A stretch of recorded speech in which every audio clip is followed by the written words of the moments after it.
ሓደ ግዜ ፍሽኽ ዘብሉ ፍጻመታት ዘይሰኣኑ እንዲዮም ኣብ ኢትዮጵያ ጌታቸው ረዳስ ካብ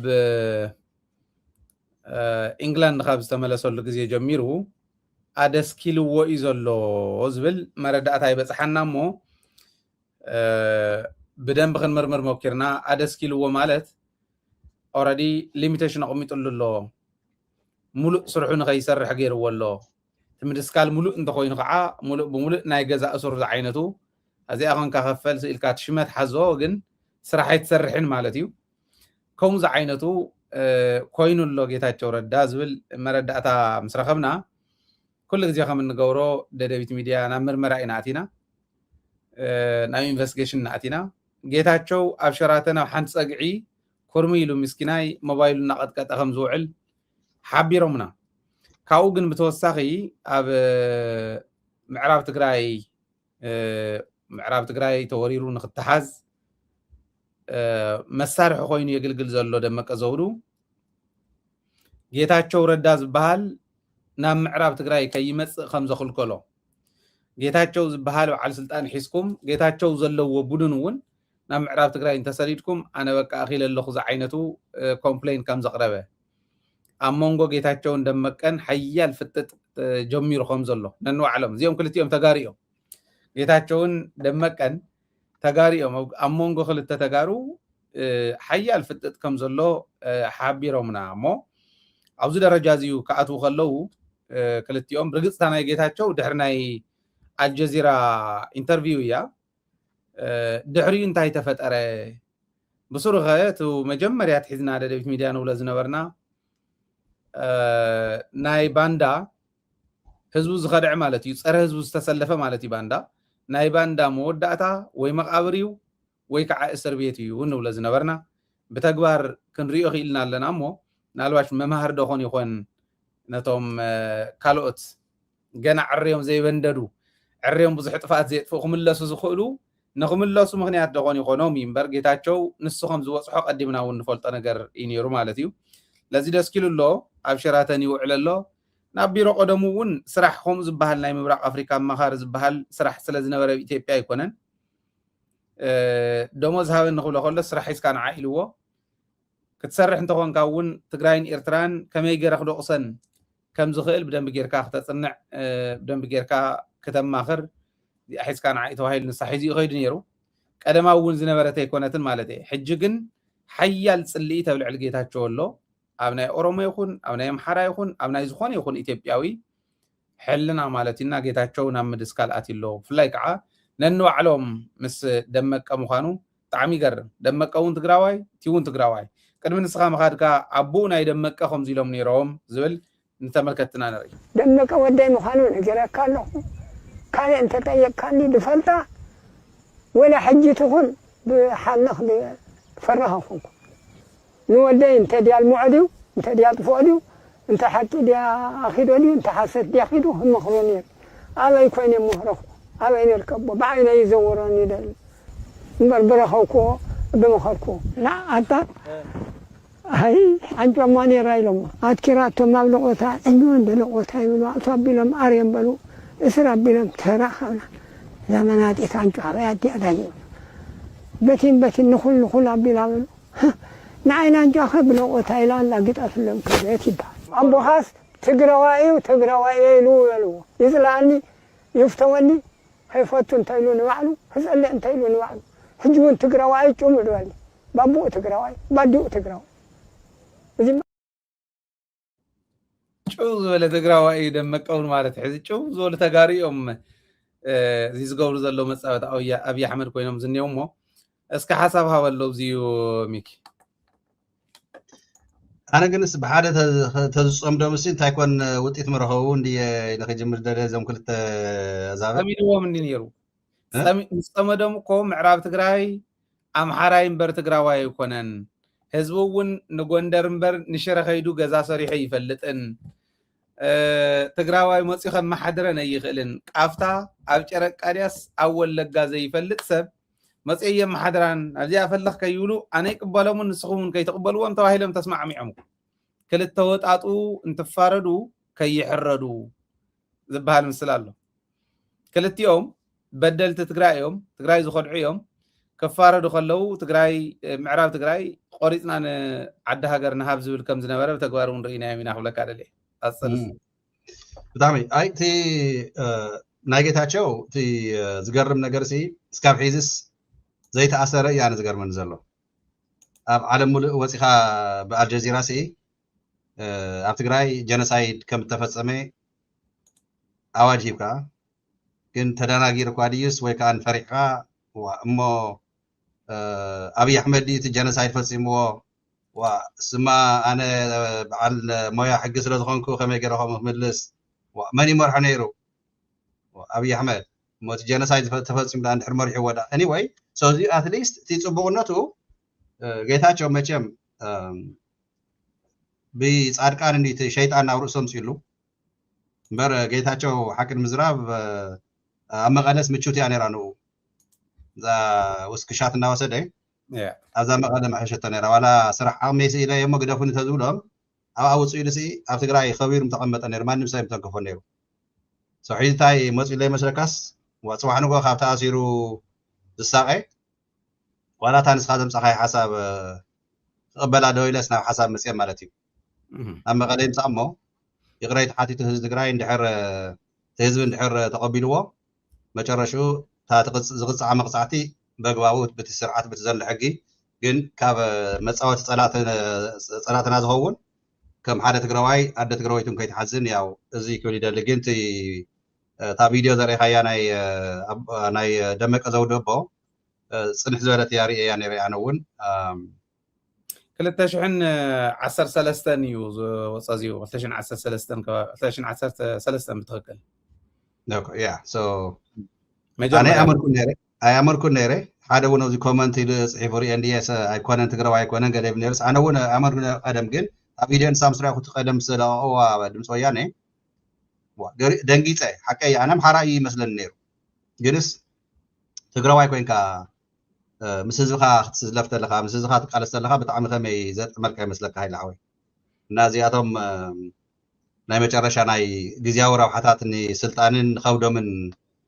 ከስፋፍዑ መጨረሻ ግን ሞት ከልቢ እዮም ክሞቱ ኣነ ሞት ይምነየሎም ዘይኮንኩ ዘለኹ ሲ ሸተት ኢልካ ካብ ዕላማኻ እንድሕር ወፂኻ እቲ ናይ ሽዋ ዝመልከካ ዘሎ ፅባሕ ንጎ ተጠቂሙ መጨረሹ ሲ ያው ከምቲ ናይ ሕማም መከላኸሊ ንከላኸለሉ ከምኡ ተጓሒቦም ከም ዝሽንደው ሲ ኣነ ይጠራጠርን ግን ፈለማሲ ቀርኒ ኣፍሪቃ ኣማኻሪ ዝበሃል ሲ ተሰሚዑ ተራእዩ ዘይፈልጥ ስልጣኒ ተዋሂቡ ነይሩ ጌታቸው ስልጣን እውን ኣይኮነን ማለት ናብ ኣዲስ ኣበባ ተጓሂ ከይዱ ሲ ቅርሺ ሃበኒ እንዲ ኣይኮነን ቅርሺ በቃ ኣነሲ ክበልዕ ሰተ ተኮይነስ ቅርሺ ሃበኒ እዩ ግንስ ንሱ ንባዕሉ ውርደት እንዳጋጣሚ ዝገርመካ ሲ ካብ ትግራይ ወፂኡ እውን ንወፃኢ ተዝኸይድ ነይሩ ኣብ ወፃኢ ሲ ጌታቸው ስራሕ ይምሳለን ነይሩ ሓቂ ንምዝራብ ካብቲ ፖለቲካ ናይቲ ሃገር ወፂኡ ኣነ በቃ ኣይከኣልክዎን ናይ ትግራይ ጉዳይ ከቢድን ኣሎ ስለዚዩ ተቐበልኒ ኢሉ ሪዛይን ገይሩ ፕሮፐርሊ ብክብሪ ደገ ተዝወፅእ ነይሩ ክንደይ ትግራዋይ መኽበረ ነይሩ ይመስለካ ግን ኣብ ሕማቕ መዓልቲ ተውሒድዎ ፃድቃን ስለዚ ናይ ጌታቸው ውርደት ግንስ ንሂወቱ ሓደጋ ከይኾን ኣነ እቲ ዝንሮ ዘለና ሒዚ ፈለማ እውንስ ስራሕ ኣማኻሪ ኮይኑ ክሰርሕ ተዋፊሩ ተባሂሉ ዝነበረስ ይጥቀሙልና እዮም ፀኒሖም ቶም ፀላእቲ ማለት እዩ ከምቲ ንስኻ ቀዲሞ ኣቢልካ ኣብዚ ተሰሓሓውናሉ ሓደ ግዜ ኣነ ናይ ንደት እየ ይዛረብ ነይረ ንስኻ ግን ተረዲእኳስ ሕዲ ኢልካ እቲ ነገራት ነቲ ህዝቢ ትዛረቦ ነበርካ ትክክል ምዃንስ ሒዚ ሓቅነት እውን ይመፅእ ኣሎ ማለት እየ ግን እንታይ መፀካ ሃይልሓወይ ሓደ ግዜማ በቃ እቲ ትሓስበሉ ዶ እዚኣቶም ምስ ማሕበረሰብ ሓቂፉ ሓብሒቡ ዘዕበዮም ከም ንጌታቸው ሲ ኣብቲ ናይ 17 ዓመት ግዜ ምግዳል እውን ኣይነበሩን ፅቡቅ ባይታ ግን በቲ መስዋዕቲ ናይ 17 ዓመት ፅቡቅ ባይታ ተኸፊቶም ትግራይ ተማሂሮም እቲ ውድብ ንባዕሉ እውን ስራይኻስ ሓብሒቡ ዕብዩ ኣምፅኡ ናብ ፅቡቅ ስራሕ ኣብ ፌደራል መለስ እንዳሃለዎ እውን ፅቡቅ ስራሕ ይሰርሕ ነይሩ ኣብቲ ፌደራል ዕድል ረኺቡ እንደገና ኣብ ትግራይ መፅኡ ካብ ግዝያዊ ምሕዳር ትግራይ ፕሬዚደንት ኮይኑ 2 ዓመት ንገለን እዚ ሲ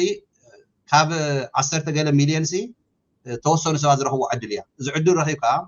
ንህዝብካ ክቢርካ ስራሕካ ተሰርሕ ኣብ ጎደሎ ዘይትኽእሎ ቦታታት ካን ኣዋፊሩ እቲ ማኔጅመንት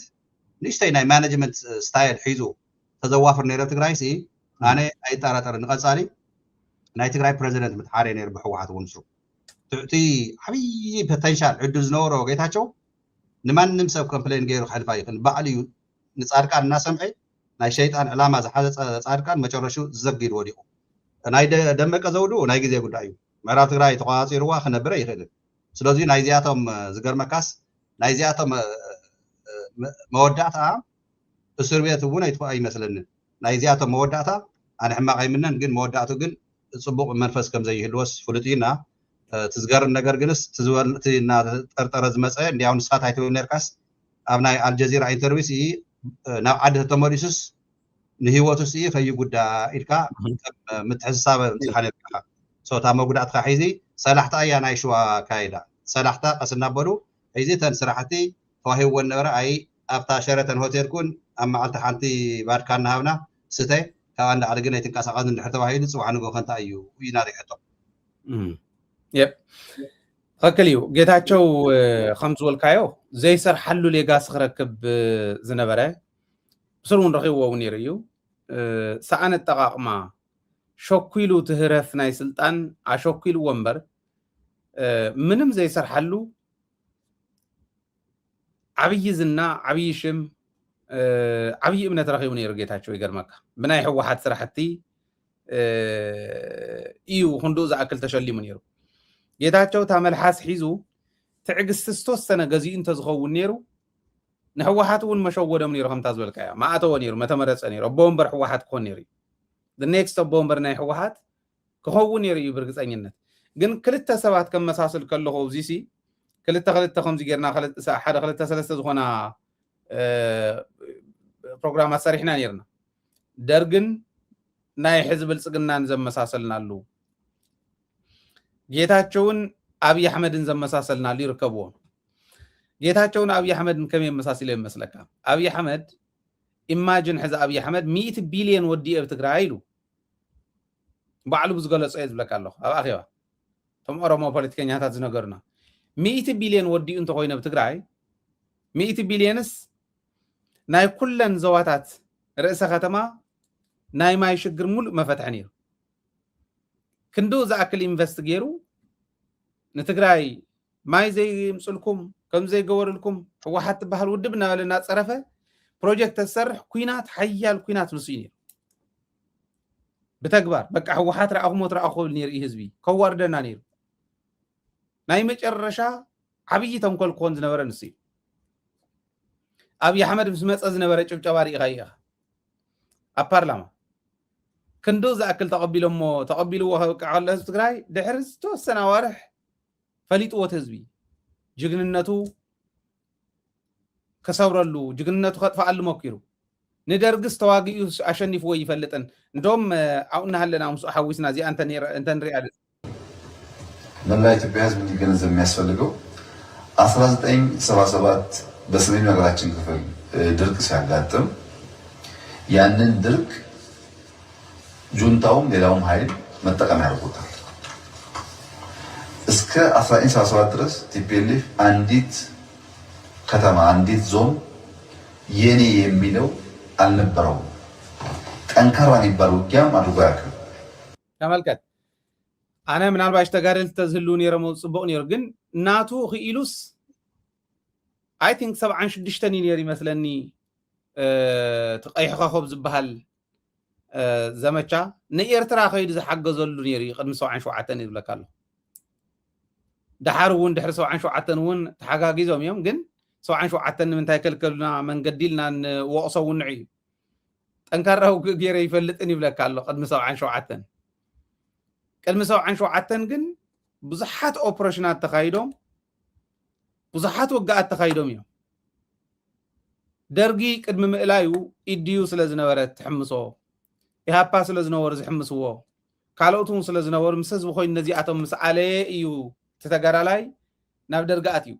تايو لكم زلقون رأي حانت تنكروا غير يفلتني بل ندرجونا يشنفوني قبل كذا توانا عاوزي جنزل على سواء شو عتن عامة مرت رداتاس رديتس ناب كالي قداو علو يويبل عاوزيو لوجيستيكس زنبر عب معراب ትግራይ ሎጂስቲክስ ኮይን ዝሰርሕ ዝነበረ ኣረጋዊ እውን ኢልዋ ስለ ዝነበረ እዛ ዘረባ እዚኣ ሪኢኻ ባዕልና እንዲና ነቕብሎ ኣረጋዊ በርሀ የቕቢልዎ ኣረጋዊ በርሀ መሰረጋች ተኻቲዖም ነይሮም ተስታውስ እንተኾንካ ተኻቲዖም ናይ ረድኤት እኽልስ ከምዚ ንገብሮ ነርና ኢሉ ዘይነበረ ይተውሪ ኢላቶ ንፖለቲካ ክብል ኣነ ታሪክ ኣይሸይጥን እንደውም ኣረጋሽ ብዙሕ ኣድኒቀ ያሽዑ ኣረጋሽ ምስ በዓል ገብሩ ወፅያ ዝኸደት እያ ግን ታሪክ ሰሪሓ ውኡ ዘይተገበረ ዘይነበረ ኣይትዛረብ ንፖለቲካ ኢልና ታሪክ ህዝብና ይንሽጥ ኢላቶ ሽዑ ኣረጋዊ በርሀ ድሓረብ ትግራይ ኣትውን ኣብ ግዛዓብ ኢትዮጵያ ኣትውን ኢልዋ 77 ግን ብረት ገዚኡኹም ናይ ረድኤት ከምዚ ገርኩምሉ ኢሎም ናይ 77 በዓል ልደቱ ንመለስ ክሓትዎ ከለው ዝመለሶ ክወስድ እሞ ክነቕፅላ ኢና ተባሂሉ ንሕና ብረት ዘሪሃቦ ደርጊ ካብኡ ኢና ንዓጠቕ ነርና ኢሉ ረድኤትስ ንህዝብና ኣኺሉስ ናብ ብረት መግዝእ ዝኸውን ረድኤት ከመን ይኸምፃልና ኢሉ ንምንታይ ዳ እዩ ለምንድን ነው ወንዙ የሚጮኸው የተባለ እንደሆነ ድንጋይ ስላለበት ድንጋዩ አንስተን ለምን ስሙዝ አናረገውም ድምጽ እንደማይነረው ለምን አናረገውም ለምን ብሎ እንዲሄድ ለምን አናረገውም የተባለ እንደሆነ ግን ድንጋዩ ስንፈነቅል አላስፈላጊ ስትራክቸሮች ስለሚወጡ ነው ይልኳ እዚያ እንቀጽላሞ ታይውልከም ደርግ መንግስት ፈተና የነበረው 77 ድረስ የሻዕቢያ ወታደር የሚባለው እንጂ የወያኔ ወታደር ሄደክ አልነበረም ሻዕቢያን ንሻዕቢያ ክሕግዝ ግን በዓል ወዲ ወረደ ባዕሎምን ዝኸድሉ እዩ ታሪክ ኣነ ደፋር ክንዲ ደፋር ፈተና የለን ደንቆሮ ክደፍር ከሎ ዓሪ ፈተና ይባይዙ ታሪክ ይፈልጥ ነገር ግን 77 ረሃቡ መጣ ሲባል የምናምን ኮሪደር የከፈተ ሱዳን በኩል ተብሎ የደርግ መንግስት እንዲወርቅ ይፈልጉ ኃይሎች በአካል ጭምር በረሃ ገብተው በስትራቴጂውም በስልጠናውም በሐሳቡም በገንዘቡም በትጥቁም አብረው ሆነው ከ77 በኋላ ነው ወያኔ ተጠናክሮ በ81 ሽሬን እንኳን ቋጥራ የተቻለ ድርቁን ተጠቅሞበታል በደንብ ስለዚህ አሁንም ረሃብና ድርቅን የመጠቀም አንድ ላይ ነው አሁን ጁንታው ብቻ ሳይሆን የዛን ጊዜ ይሄን ሐሳብ አምጥተው ጁንታን አስታጥቀው ወያኔን አስታጥቀው የደርግ መንግስት እንዲወድቅ ያደረጉ ኃይሎች አዲስ ፈጠራ መፍጠር አልቻሉም እዛው ነው የቆሙት የዛሬ 30 40 ዓመት በሰሩት ታክቲክ አሁንም መልሶ መጠቀም ይፈልጋሉ ይሄ መቼም አይሆንም ንአብይ አሕመድ ጉዳጉድ መቸም ዝውዳእ ዘይኮነ እንዲ አብይ አሕመድ ዝበሃል ሓደ ሌተናንት ኮሎኔል እዩ እንደም ኮሎኔል ሙሉእ ኮሎኔል ሙሉ ይኮነን ንሱ ስለዝወፀ በቃ ታክቲክ ናይ ውግእ ታክቲክ ፍሉይ ነገር ኮይኑስ አውሪድዎ ነቲ ናይ ወያነ ኩናት መሊስዎ ማለት እዩ ናይ ወያነ ክእለት ሰይረዮ ባህሊ እኒ እቸምት ናይ ብልጽግና ጎስፕል መከራ እንዲ በሎ ተዛረቦሞ እሞንኹም ኢልካሞ ኾነልካ ኢዝ ዓይነት ኢሎም ስለ ዝኸዱ ሕዚ እዚኣ እዩ ዝብለና ዘሎ ምስ ምንታይ ኢኸ ተሓዘልካ ደልየ ረድኤት ሕዚ ረድኤት ንኸይኣቱ ረድኤትስ ዝእተናየት 15 ኪሎ እውን ወያነ ከምዚ ገሪእ ተጠቂሙላ ረድኤት ዝእተናዮ ስለዘይወሃብ እዩ ስለዘይሃዎ እዩ ከምኡ ዝጠም ዘሎ ገለመለ ዝብልቱ ትማል እውን ዝረኣናዮ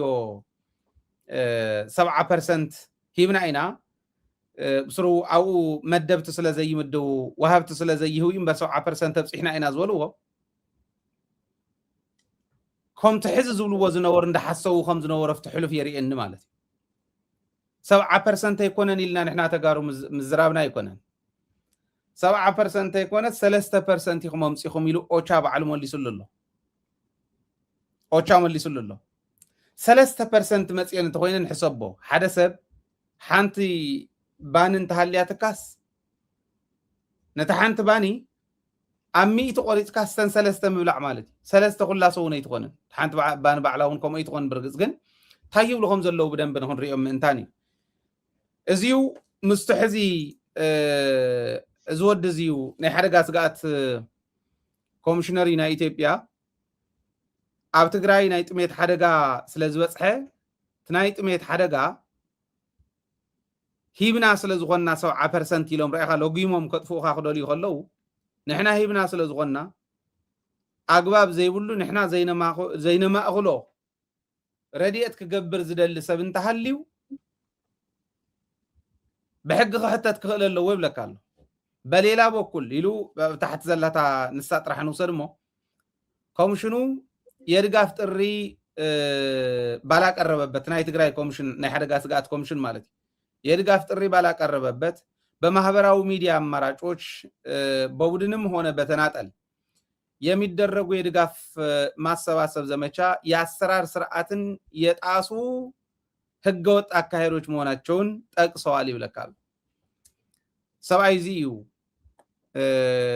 ዶክተር ሽፈራው ይሆም ይሉኒ እቶም ቲክቶከራት ወጽዮም ሚሊዮናት አኪዎም እግሊ ሒዞም ምኻዶም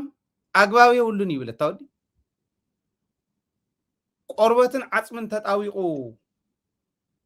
ዝራአዩ ቲክቶከራት ዝራአዩ ሰብሃፍቲ ንዕበሉ ሓጉዙ ተዋሂሎም ክሕተቱ ከለው ብምሕጋዞም ዓይኖም ደም መሊኣቶም ንምንታይ ሓሲቦም መዝነበሩ ፖለቲሳይዝ ገይሮም ነዚኣ ንምኻድ እዩ በዚህም ይብል የተለያዩ የማህበራዊ ሚዲያ አማራጮችን በመጠቀም ሰብአዊ ድጋፍ በማሰባሰብ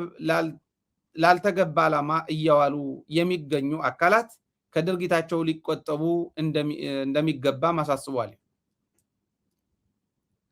በማህበራዊ ሚዲያ በመጥቀም ሰብአዊ ድጋፍ ዝገብሩ ዘለው ካብ ድርጊቶም ይቆጠቡ ይሉ እዚ ይገበር ንኻሊ ለሌላ ዓላማ እያዋሉ የሚገኙ ይብል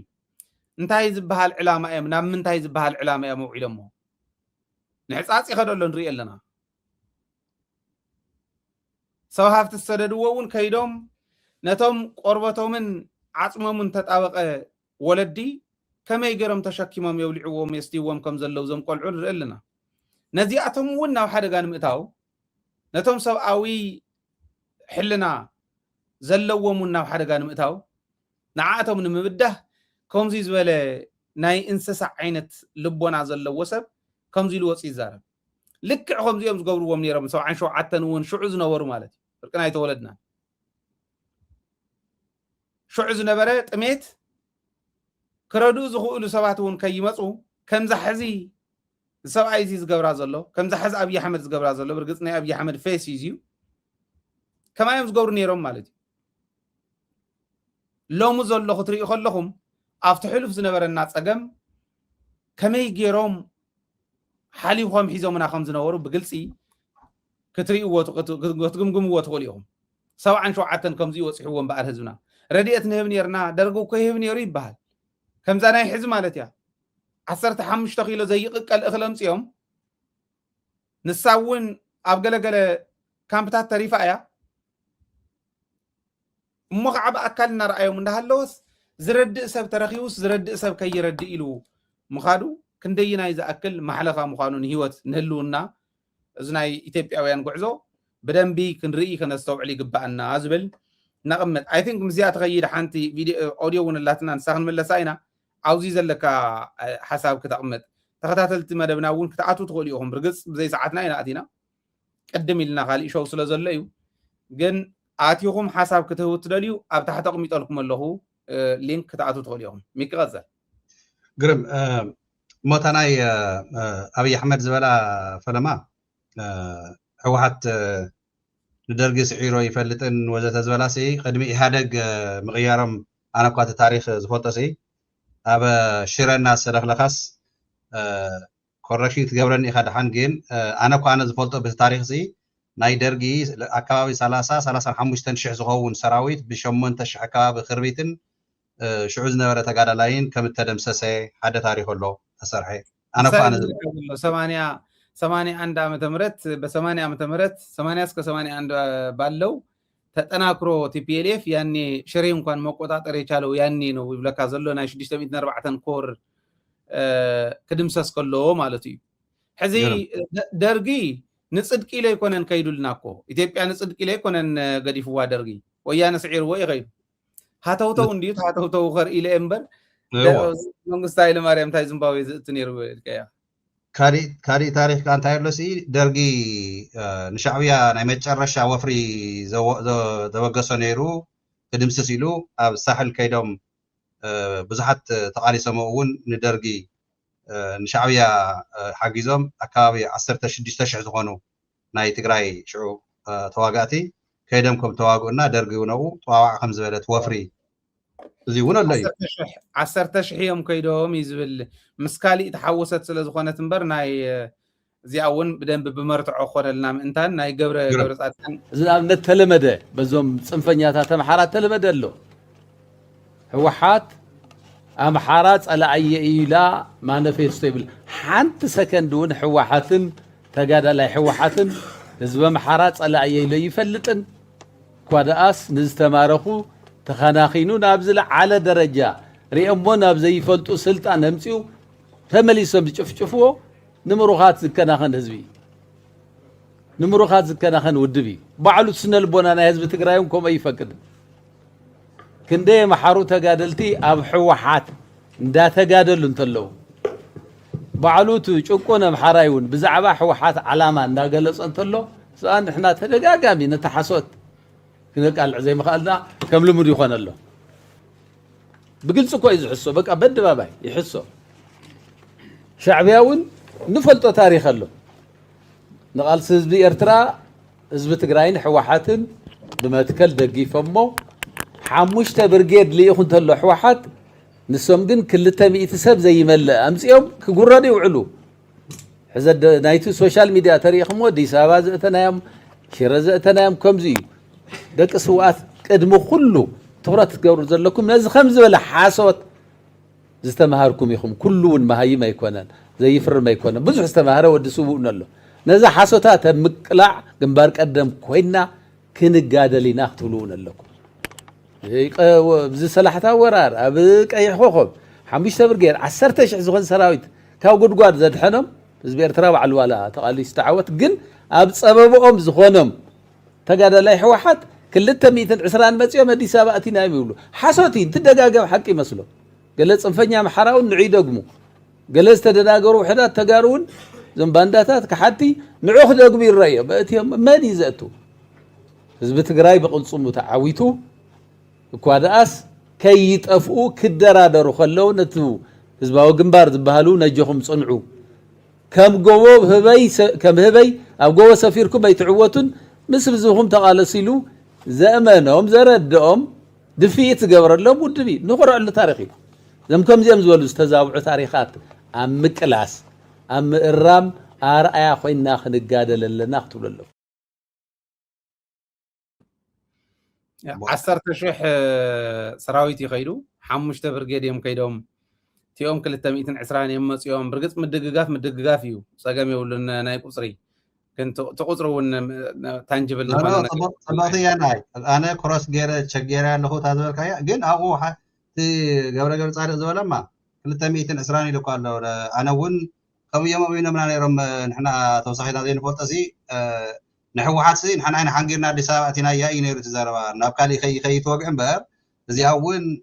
ተጋዳላ እዩ ኣነ ታዝበላ ይኣምን ስለዚዩ ሓቢሮም ተቃሊሶም እዮም ግን ሕወሓት ተሓንጊራ ከም ዘይኣተወት ኣዲስ ኣበባ ግን ሓድሽ ትምህርቲ ኮይኑ ዘሎ ታ ቪድዮ የቐኒየለይ እታ ናተይ ቁፅሪ ዝሃብክዋ ግን ኮረክሽን ስሒር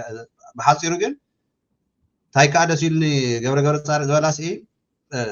እቲ ሕሶት ከመይ ገይሮም ይሕሱ ምዃኖም ሲ ንእሽተይ ኣይሓፍሩን ክሕሱ እንተለዉ ሲ ተኣፎም በቃ ስኡ ኢሉ ዝጭደድ ብጣዕሚ ዝገርም ስለዚዩ ትግራዋይ ሓድሽ ወለዶ ታሪክ ጅግነት ዝሰርሐ ህወሓት ወይ ድማ ህዝቢ ትግራይ በቃ እቲ ጅግነትስ ናቱ ከም ዘይነበረ እናገምጠሉ ከምቲ ታሪክ ናይ ትግራይ እውን ሃይማኖታዊ ይኹን እቲ ካሊእ ታሪካት ተፈላለዩ ዘሎ ትግራይ ነገራት እውን እናቶም እናገበሩ ዝሕስብዎ እዚ ሓደ ኣብነት እዩ ስለዚ እቲ ሓቅነት ግን ባይ ዘ ወይ ህወሓት ብዙሕ ሰብ ክተድሕን ሞኪራ ኣብቲ ፀገማት እዋን እውን ስለዚ ኣብቲ ናይ ደርጊ ኩናት ሲ ብዙሕ ሰብ ሃሊቑና እዮም ምዕራብ ንሱዳን ንክብገዝ ተሎ ብዙሕ ሰብ ከዓ ነየይ በቲ ዝኻለት ዓቕሚ ህወሓት ሽዑ ህዝበይ ከይሃልቕ ኢላ እውን ፅቡቕ ስራሕ ተሰሪሓ እያ ናይዚ ሰብ እዚዩ እንታይ ናሪእኹ ነይረ መስለካሲ ሕጊ ናይቲ ሃገር እና ሂማኒታርያን ክራይሲስ ዝበሃል ኣሎ ክልተ ነገር ኣሎ ንኣብነት ሲ ኣብዚ ዓዲ ብሕገ ደንቢ ዝኽየዱ ኣለዉ ግን ዲዛስተር ተኮይኑ ሲ ናይ ክራይሲስ ሞመንት ወንጀል እስካብ ንስኻት ወንጀል ሲ ሰብ ተቀቲልካ ተዓሚስካ ገለ ካሊ ነገር ሕማቅ ነገር ተሰሪሕካ ኢኻ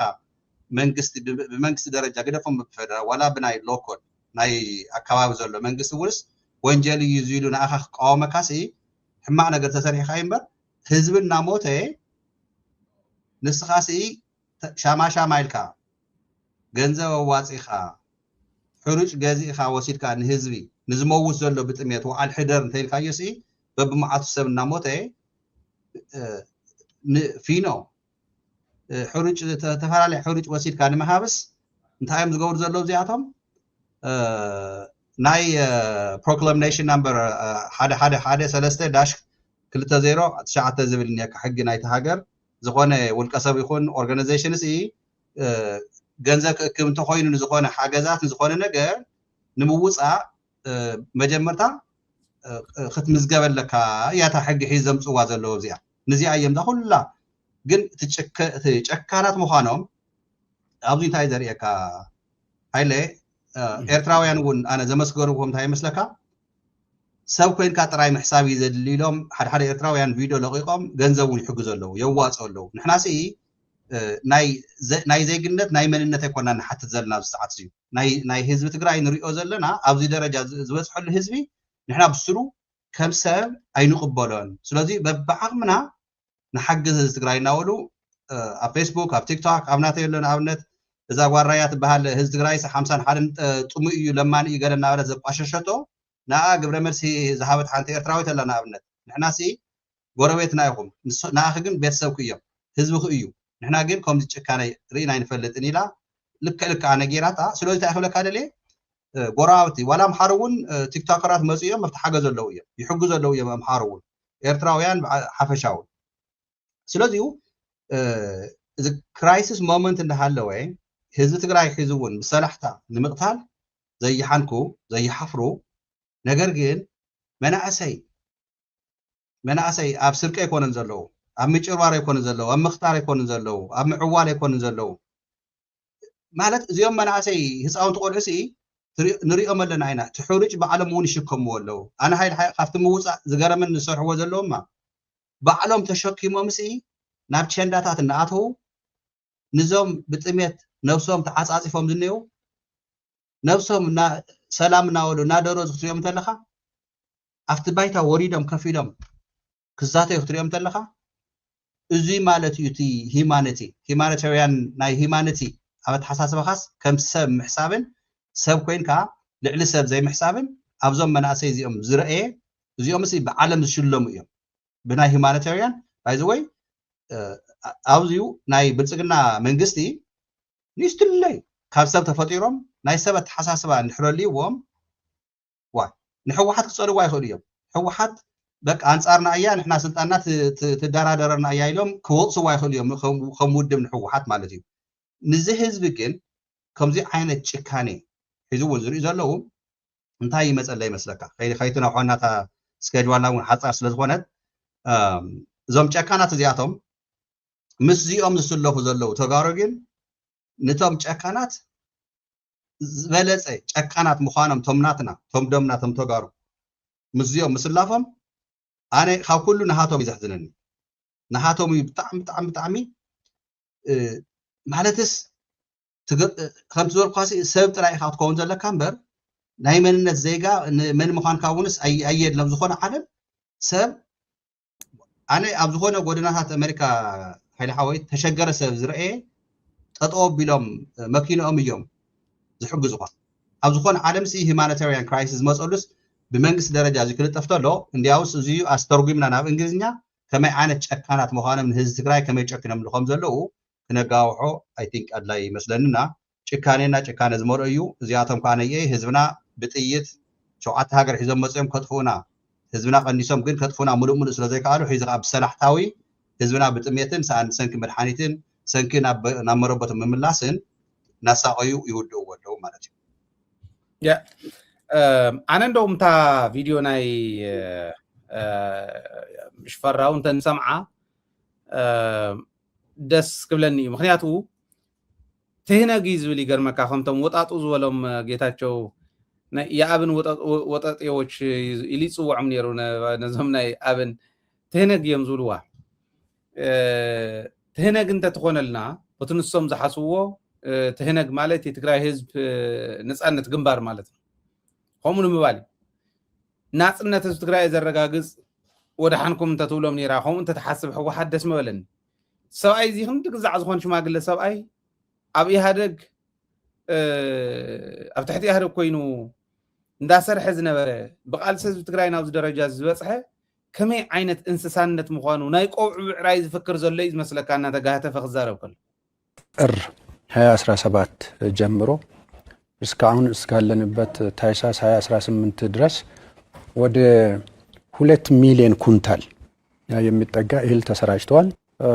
የገንዘብም ተመልከት 2 ሚሊዮን ኩንታል ካብ ዝሓለፈ ጥሪ እስካዕ ታኅሳስ ሕዚ ዝብለካ ዘሎ ዓመት እውን ኣይመልአን 2 ሚሊዮን ኩንታል እንድሕር ተሰራጭዩ ሓደ ኩንታል ማለት 2 ሚሊዮን እንተኮይኑስ ከክልተ ዳርጋ ጥቃጥቃ 2 ኩንታል ይበፅሖም ሕድሕድ ሰብ ዝብለካ ዘሎ ከምዚ ዝበል ሓሶት 2 ሚሊዮን ኩንታል ሕሰቡ 2 ሚሊዮን ኩንታል 1.1 ሚሊዮን ዝኸውን ኢልና ለታደሰ ተፈናቀላይ ምናልባሽ ቶም አይዲፒ ዘለው ዝቆፀሮም ንሶም ኮኑ እዮም ንሶም እንድሕር ኮይኖም ነዚኦም ኣካፍልዎ 2 ሚሊዮን ኩንታል እንድሕር ኣትዩ ታይዳ ኮይኑ ሞጦም እዩ ታይዳ ኮይኑ ሞስካዕ ክንዱ ኮይኑ ተሰብኣይ እንታይ እዮም ገብርዋ ዝደሊ መስለካ ዛ ጉዳይ ፖለቲካዊ ዝገብርዋ እሞ ወይ ንፖለቲካ መጥቀም ይውዕልሎ ወይ ከዓ ዝኾነ ነገር ይገብረሎ ባዕሉን ስለ ዝገልጾ ንስማዕ ምር ተጨምሮበት ወደ 32 ቢሊዮን ተልኮ ሲያበቃ አንድ ሁለተኛ በሴፍቲኔት ፕሮግራሞች ከ1 ሚሊዮን በላይ ህዝብ ነው ትግራይ ለሚገለገለው ይሄ ባልተገለጠበት ሁኔታ ሶስተኛው በስነ ምግብና በመሳሰሉትም በተለያዩ ተቋማት የሚሰጡ ድጋፎችም እንደ ድጋፍም ይውቅና ባልተሰጠባቸው ሁኔታዎች የመግለጫዎቹ እንድምታ ምንድነው ተብሎ ከተባለ ሰብአዊነትን ታሳቢ ያደረገ ሳይሆን የፖለቲካ ፍላጎትን መነሻ ያደረገ ነው ተብሎ ነው ሊወሰድ የሚችለው። ከህጻጽ ጊዜያዊ መጠለያ ጣቢያም ይሁን ሌሎች መጠለያ ጣቢያዎች ላይ ተመሳሳይ ችግር አለ ብሎ ካለ ስለዚህ የሄደው ሰብአዊ ድጋፍ እየተደ ማለት ነው። ይሄ የሰብአዊ ድጋፍ መጠኑ ሳይንሳዊ በሆነ ዓለም አቀፋዊ በሆነ መስፈርት ተረጋግጦ የሚሰራጭ ነው። የሚሄደውን ሰብአዊ ድጋፍ በትክክለኛው እንዲደርስ ከማድረግ ይልቅ የተለያዩ የቀረጥ ስርዓቶች ውስጥ በማስገባት እንዳይቋቋም የማድረግም በጣም የተደራጀና ስርዓት የሚመስል ነገር ተዘርግቶ የሚሰራው ነገር በሙሉ የሚያሳየው ትህነግ ለፖለቲካው ለራሱ የፖለቲካ መዳረሻ ለምላላካቸውና በመላላክ ሊያተርፍ ለሚፈልጋቸው ነገሮች ሟች እንደሆነ ነው የሚያሳየው። ይህ ደግሞ ዛሬ የተፈጠረ ትላንት የሚል ሳይሆን እድሜውና ታሪኩን በሙሉ ለሚመረምር ሰው በጣም ግልጽ የሆነ ነገር ነው። ህዝቡ እንዲጎዳ ሰርቶ የተጎዳውን ማህበረሰብ ደግሞ መልሶ ለማጮ ጥቅም ላይ የሚያውልበትን ሁኔታ በተሟላ ግንዛቤ መልክ ሊያሲዝ በስርዓትም ሊታገለው የሚገባ ነው ብዬ ነው ማስበው። ከምዚ ገጢሙና እንሂም ባል ሰበጥሚስ ረዲኤት ያመጪስ አጥሚዮም እዮም ዝበልዑ ዘለው ኾነ ኢሎም የጥሚዎም ሞ ድሓር ንዕኦም ከዓመይሶም ቀሪጾም ናብ ሚድያ ውፅኦም ሕዚ ብናይ ሰብኣይ ዘባህላ እቲ ናብ ሚድያ ወፂኡ ዝኒሄስ ሕወሓት ያውፅያቶ እኒሃ ማለት እዩ ተወፂኡ ሕዚ ትስራሕ ዘሎ ፕሮፓጋንዳ እዩ ማለት እዩ ጥሜት ብጥሜት ህዝቢ ሞተና ኣሎ ኢልካ ምፅዋዕ ኣይኮነን ማለት እዩ ብርግፅ ሓደ ግዜ ኣነ ይኮርዕ እንዴ ማለት ትግራዋይ ምዃንካ ይኮርዓካ እንዲ ተመናእሰይ ሕሰቦም ተመናእሰይ እንተዘይወፁ ነይሮም መሬት ቀውጥ እንተዘይገብርዋ ነይሮም ሕወሓት እውን ደቂሳ ግዜያዊ ምሕዳር እውን ደቂሱ ቶም ሽርሕኛታት ከምዚ ኢሎም እንዳሓሰቡ ከባልዑና ንባዕልና ዝደልዩ ከዓ ስርሖም ክሰርሑ ነይሮም እዮም። ሓደ ናይ ማሕበራዊ ሚድያ ነጣፊ ኦፍ ኮርስ ገልበጥበጥ ባህሊ ግን አውዚ ዝሕለፎ ግን ክሪቲካል እዩ። ትግራይ ልጆች ይችላል ትንሽ ህዝብ ብዛት ቢኖራቸው በጌታ ብዙ ተአምር የሚሰሩ ናቸው ኢትዮጵያ ላይ። ብዙ ተአምር መስራት የሚችሉ እንደሆኑ አሳይተዋል። በቃ በደንብ አሳይተዋልና ጎበዞች፣ በእውነት አለማድነቅ አልችልም። በ3 ቀን ረሃቡን ድብልቅልቁን አውጥተው ከጫፍ እስከ ጫፍ ተነጋግረው ሙሉ አቴንሽን እንዲሰጥ ሙሉ ሶሻል ሚዲያ ወደዛ እንዲዞር አድርገዋል። ስለዚህ በእውነት የትግራይ ልጆች መኩራት አለብህ። እኔ ብዙ ጊዜ ሚስቴክ ሰርቻለሁ። የትግራይ ልጅን መናቅ አይቻልም። ይካንት መናቅ አይቻልም። በቃ አየሁት። እግዚአብሔር ምስክሬ፣ በሚፈልጉት ነገር ላይ ፎከስ ማድረግ በጣም የሚችሉ ሰዎች እንደሆኑ በደንብ ተረድቻለሁ። በቃ ይችላሉ። እና አይዞን፣ እግዚአብሔር ከእናንተ ጋር ይሁን። እግዚአብሔር ይጠብቃችሁ። ይሄ ነገር ፈጣሪ ምስክሬ ከልቤ ያዝኛለሁ። እኔ እናት ሲያመው አባት ሲያመው ምናምን ያዝና መሬት ላይ ወድቀው የትግራይ እናቶች ስታይ ያማል። እንደ ሰው እግዚአብሔር ምስክሬ ያማል። እኔ ቤተሰቡን ሌላቸዋለሁ። ቤተሰቤ ተጋብተዋል ከትግራይ ጋር። ሰፈሮቻችን ብዙ አዴዎች አሉ። የትግራይ እናቶች ወርቅ የሆኑ እናቶች፣ አብልተው የማይጠግቡ እናቶች አውቃለሁ። ከትግራይ እናት በልቻለሁ። ስለዚህ በነ ፖለቲካውን ሌላ ነው። የትግራይ እናት ስትራብ አይተህ ግን ዝም የምትል ከሆነ አረመኔ ጨካኝ።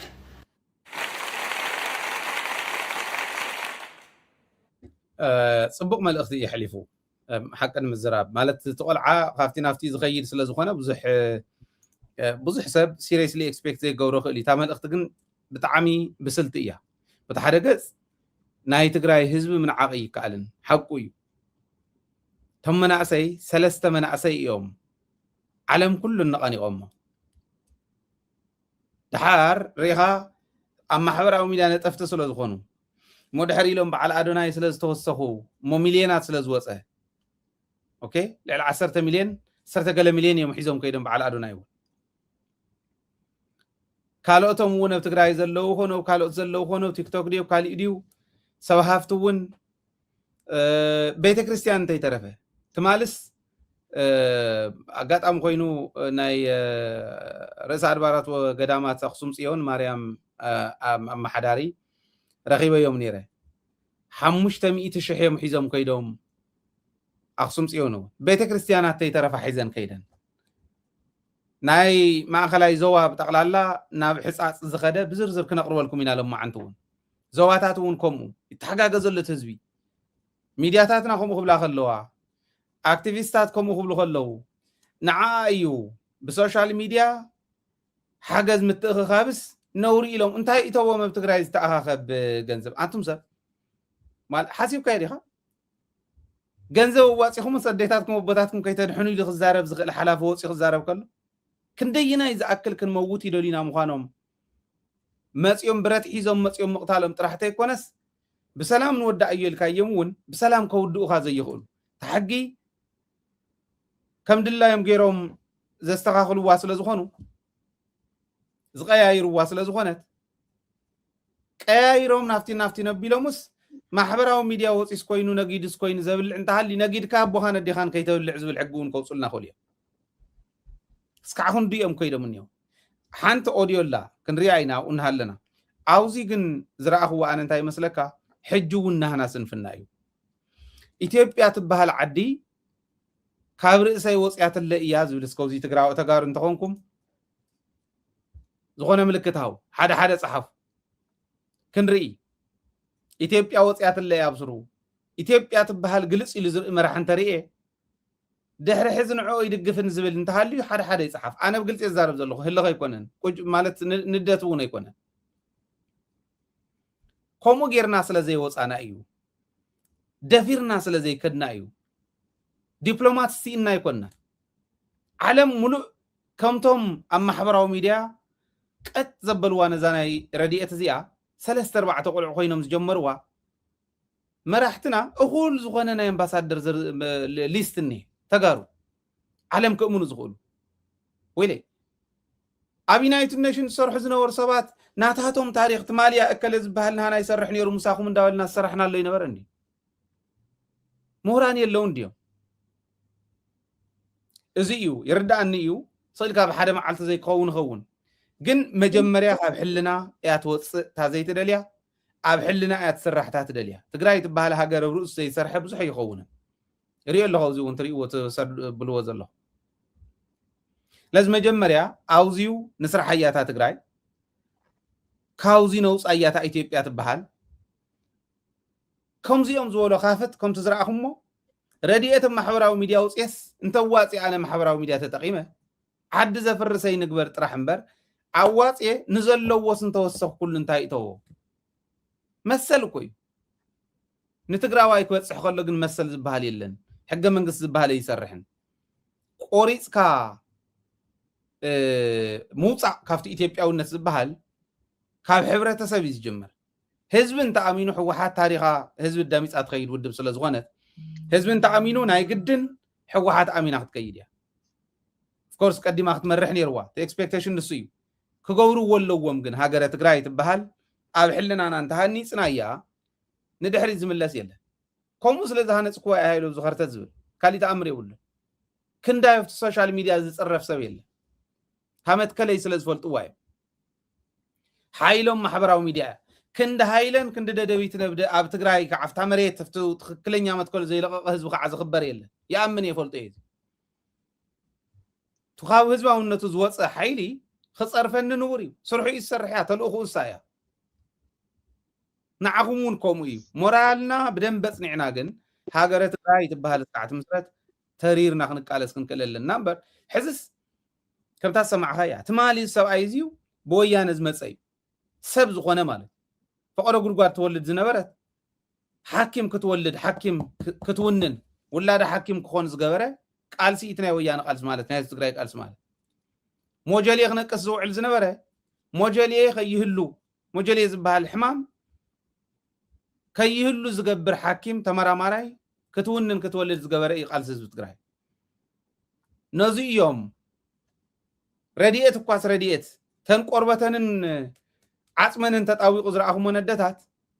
እንዳወደቁ እንዳተዝለፍለፉ مقنعاويዎም ኢዶም ከምዚ ምጭባጥ ዝዓወዮም ቦታት ዝራኹሞም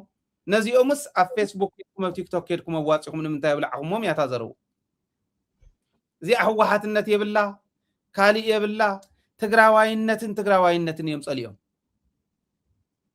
ትግራዋይነትን ጸሊኻ ከዓ ትግራይ ኣካል ኢትዮጵያ ምባለይ ይካልን ይኽባሃል ዘሎ ሕዝናዊ ንምጻይ ምስለካ ናፍታናይ ኦኬ ምስልን ተሪኤ ክትወካይ አረጋዊ ምስልን ተሪኤ ክትወካይ ምስሊ ብምስሊ ጥራሕ ስለ ዝኾነ ንእቱ ላይቭ ስለ ዝኾነ ሶሪ ላይቭ ስለ ዝኾነ ብምስሊ ጥራሕ ኢና ንእቱ ብድሕሪ ትሪኦ ስለ ዘሎ ኢና አረጋዊ ሓንቲ ኦዲዮ ድያ ይኮነትን ንሕና እውን ክነረጋግጻ ኢና ተኽላይ ድያ ይኮነን ክነረጋግጻ ኢና ኣብ ማሕበራዊ ሚድያ ትዘውር ሪኢኻ ትኸውን ኢኻ ሰማዕትና እውን ሪኢኹም ማይኹም ተኽላይስ ንዝኾነ መተሓባበሪ ናይ አይዲፒ ፍጹም ዝብሃል የዛርበሎ ዝብል እዮም ክፍል 1 ክፍል 2 እንዳወል ዝለቁ ዘለው ታይን መባልያ ሕዝ ወፅያ ታይን መባልያ ሕዝኹም ተቀናባቢሩ ታይም ዝብሉ ዘለው እኸ ንዓ ሒዞም ከንታይም ዝብሉ ዘለው ዝብል እንተሪኢኹም ታሕቶ ኣብ ልዕሊ ህዝቢ ትግራይ ዝኸድዎ ዘለው ዘመተ ولا برديت ونمصيكم كتردو ወይ ትخلو ንሕና እንተ ዘይፈቂድናልኩም እንዲዝብ ዘሎ ያልተማከለ እኛ ያላማከል ነው እርዳታ ማድረግ አይቻልም እንዲዝብለና ዘሎ ሕዚ ወያነ ነቱ خفيو ዘሎ ህዝቢ ተፈናቀላይስ ማሲንጋ ከይዱ ከይሪኦ ናይ አሜሪካ አምባሳደር ከይዱ ከይሪኦ ከልኪላቶ ንምንታይ أنا زي تملسكو أي ملس أنت تفنقلاي نختبل أنت ريقو نسو مرة سلو زخنة أنت ريقو نسو هيدا زي تملسو ويلو كنادر سلو زخنة مو كي ملسم كي دفع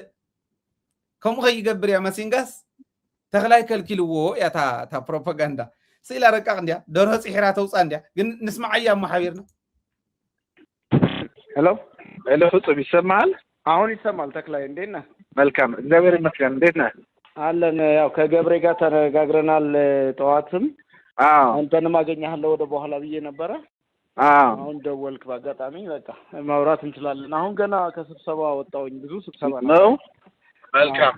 አይ ነግሮኛል ጠዋት ተገናኛችሁና አዎ ጉብኝት የሚደረግበት ቦታ የመረጣችሁትን የማይድሙ አዎ እሱ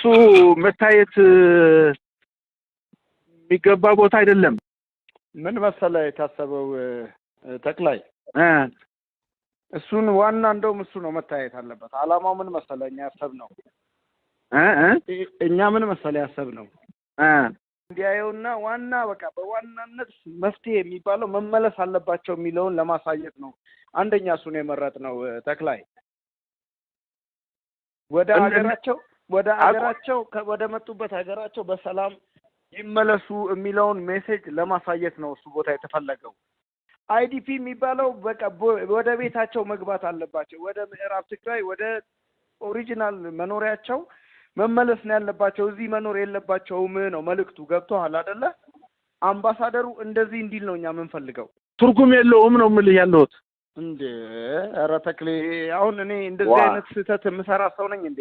እኔ አልኩህ እንግዲያውስ ጥሩ ነው አይደለም። አዳምጠኝ። አሁን ተክሌ አሁን የምትለኝን ነገር እኔ በደንብ አንደርስታንድ አደርጋለሁ። እኔ ደግሞ የምልህ እኔ ብቻ ሳልሆን እኔ የሂውማኒቴሪያን ቲም ስንሰራ እንደዚህ አይነት ተራ ስህተት የምንሰራ ሰዎች አይደለንም። እድሉ ለእኛ ብትሰጡን የተሻለ ይሆናል። ፍጹም ትርጉም የለውም። ሼልተር ልናሳየው አይደለም እንሄደው ተክሌ አንደርስታንድ አድርገኝ። እኔ እንደዚህ አይነት ስህተት የምሰራ ሰው አይደለም። እንግዲያው ስለኛ እድሉ ስጠና ስህተት መስራት አለመስራት አይደለም። እንዴት ነው ምን እያልከኝ ነው ያለኸው? አሁን አንተም እኮ እየሰማኸኝ አይደለም ተክሌ? ያንን ብቻ አይደለም ሰምቻለሁ። እኔ እኮ ስለማውቀው ቦታ እኮ ነው እየነገርከኝ። ማስተዳደረው ቦታ እኮ ነው እየነገርከኝ ያለው። ማላውቀው እኮ አይደለም።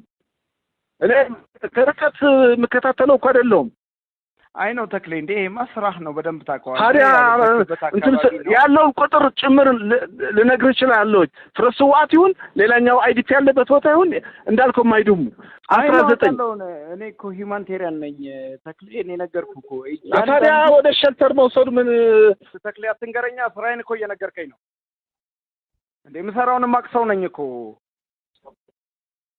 እንዴ ተክሌ ተው እንጂ። አሁን እኔ ልክ እንደምንም ኢግኖራንት እንደሆነ ሰው አታናግረኝ።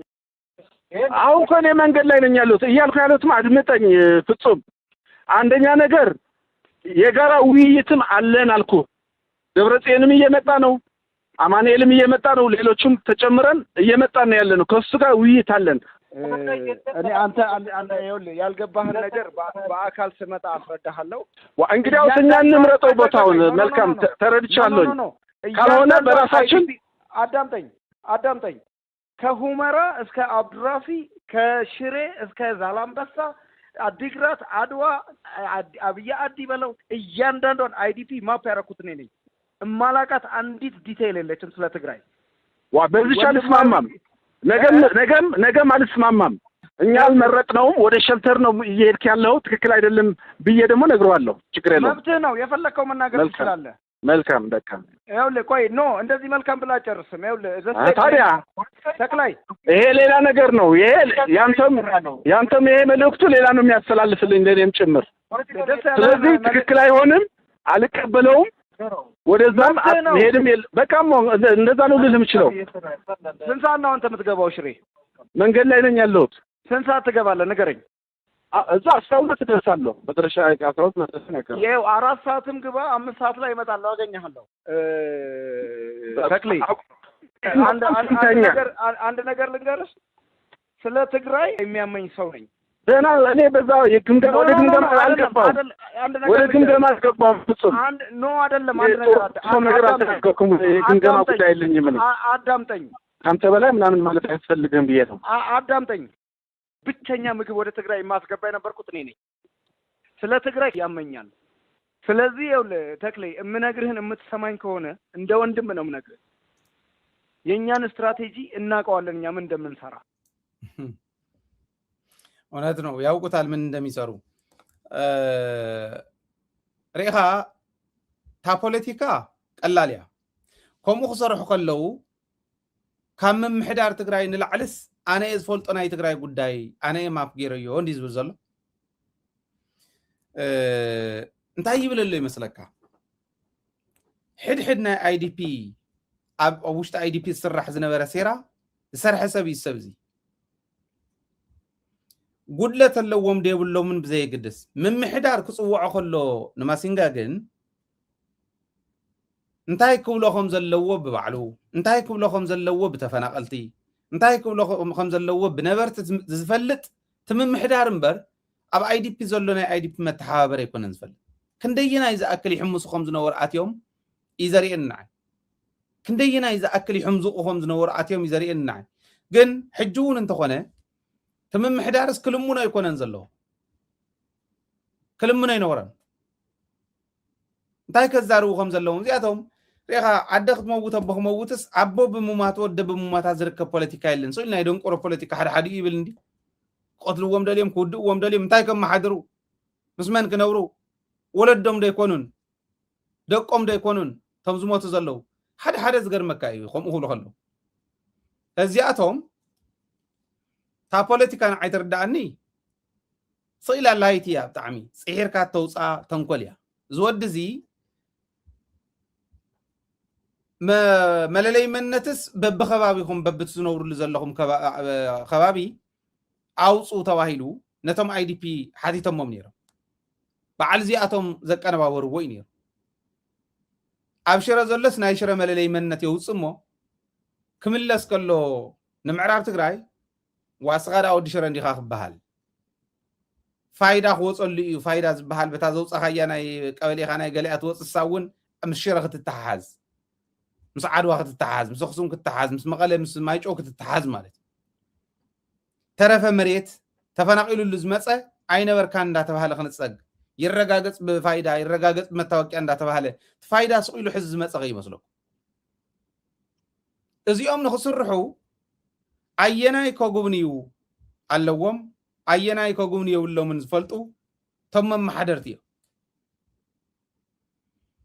ኣብ ምምሕዳር ውሽጢ ኣትዮም ይሕምዝቑ ከም ዝነበሩ ከምዚ ዝበሉ ግን ኣነ ገሪሙን ክንደይናይ ዝኣክል ፀይሮም እዮም ዝኸዱ ነይሮም እንታይ ኮይኖም እዮም ከክንዱ ዝኣክል ተዓጊሶሞ ዝብል እዩ ተረዲእኒ ሕመቕ የብላን ግን የዝውርዋ ኣለዉ ሕዝያ ቀዳማይ ክፋል ካልኣይ ክፋል ነበሉ ዘን ስታይ እዚአን የዝውርዎን ስለ ዘለዉ ኢና እውን ኣብዚ ዲስፕሌይ ጌርናዮ